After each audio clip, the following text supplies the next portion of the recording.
Hi everyone, Christiana here. Um, and this is my very first Facebook Live video, so I ask you to bear with me. But I'd love to continue the conversation in this video. Um, After the post yesterday I put on Facebook about the question, help, am I the narcissist? I will refer to my notes a little bit as we go through, just to make sure I'm on track here. But when you grow up in a narcissistic family system, or you have a narcissistic parent, um, when you first realize this, it can be like somebody has literally come in and turned the lights on, and you begin to see more and more the depths of that family dysfunction, the depths of the narcissism in your parent.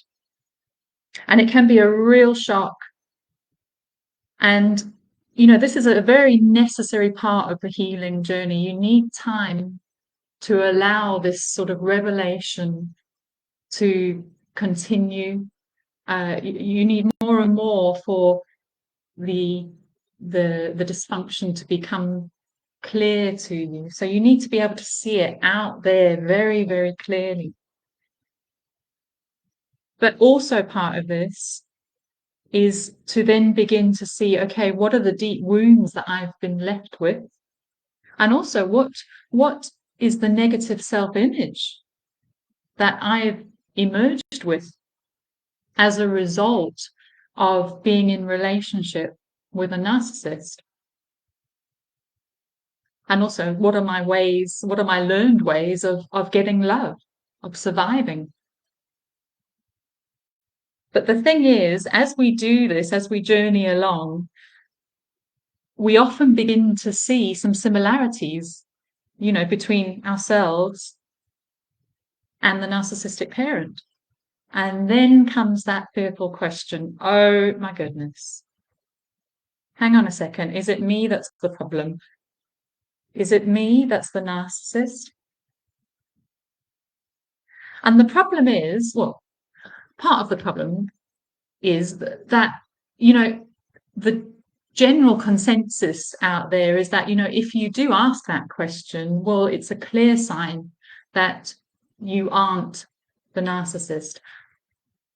I don't know the validity of that, actually. I think it's a good first step for sure. But in my humble opinion, it's not enough just to ask that question.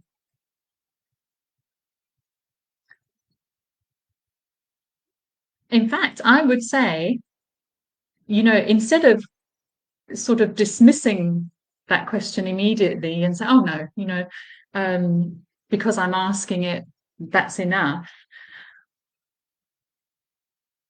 It's actually, in my view, a golden opportunity and a very necessary part of this healing journey. In fact, we do need to ask that question. Am I the narcissist? But only after we have done the calling out there. Now, when I say that phrase, I know many people will feel uncomfortable. They think, oh gosh, what's she going on about?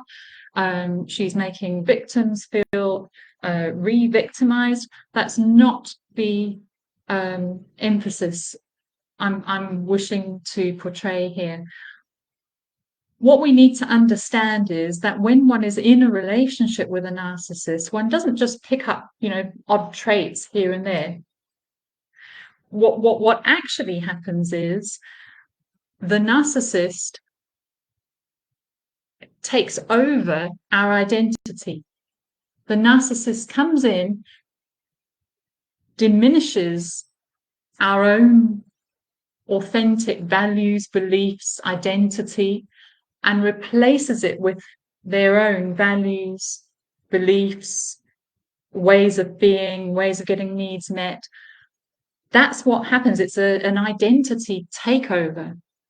So therefore, in order to be free, we not only have to call out the narcissist out there, in our parent, but we also need to bravely go within and call out the internalized narcissist that still is running the show by affecting our behaviors, our values, our ways of getting our needs met, etc. So this is what makes my work a little bit different to others. It's a deep dive. It's a means of truly empowering you. Because what happens is you get to truly take back ownership of your life. And as a result, and this is what we're here for, we're going to break that multi-generational pattern, but we have to call it out there and in here. Thank you so much for listening, if anyone did, and see you again soon. Please book in to work with me if this resonates with you as well. Thank you.